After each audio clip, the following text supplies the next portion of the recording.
মই কংগ্ৰেছৰ ভয় নাখাওঁ, মই মাৰ গাখীৰ খাই জন্ম হৈছো।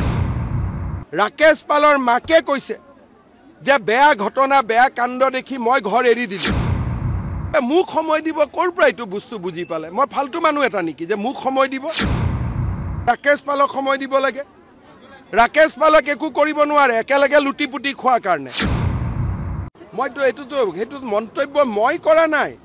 মন্তব্য জাষ্টিস বিপ্লৱ শৰ্মা কমিটিয়ে কৰিছে। মন্তব্য ৰাকেশ পালৰ মাকে কৰিছে। ৰাকেশ পালৰ মাকে কৈছে, তাত মই মুখেদি ক'ব নোৱাৰো। মন্তব্য কোনে কৰিছে? ৰাকেশ পালৰ মাকে। মন্তব্য কোনে কৰিছে? জাষ্টিস বিপ্লৱ শৰ্মা। আৰু ৰাকেশ পালক সোণৰ গহনালৈ কোনে এপইণ্টমেণ্ট দিছিলে? তাকো বিপ্লৱ শৰ্মা কমিটিত লিখা আছে। গতিকে কংগ্ৰেছে প্ৰথম উত্তৰ দিব লাগে যে ৰাকেশ পালক আপোনালোকে কিয় এপিএছচিৰ চেয়াৰমেন বনাইছিলে? সোণৰ গহনা বিয়াত প্ৰেজেণ্ট কিয় লৈছিলে? আৰু ৰাকেশ পালৰ মাকে উত্থাপন কৰা অভিযোগবোৰ সঁচা নে মিছা? উল্টা আকৌ মোৰ ফালে কাৰ পোনাই আছে? পাগলা নেকি?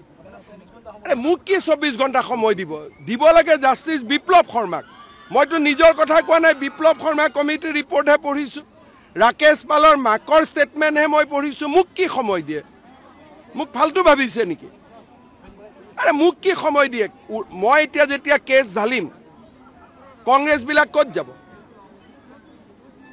মইতো এটা কথা, মুখ্যমন্ত্ৰী হয় মই, নেদেখা কথা নিলিখা কথা মই একো নকওঁ।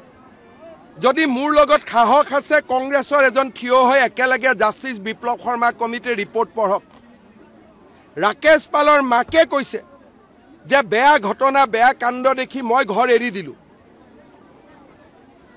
কমিটিৰ ৰিপৰ্টত লিখা আছে যে সোণৰ গহনা কাবাৰ বিয়াত প্ৰেজেণ্ট দিলো, আজিলৈকে নাই লোৱা বুলি কৈছে। মোক সময় দিয়ে? তাকে মোক সময় দিব ক'ৰ পৰা এইটো বস্তু বুজি পালে? মই ফালতু মানুহ এটা নেকি যে মোক সময় দিব? কাক সময় দিব লাগে? ৰাকেশ পালক সময় দিব লাগে?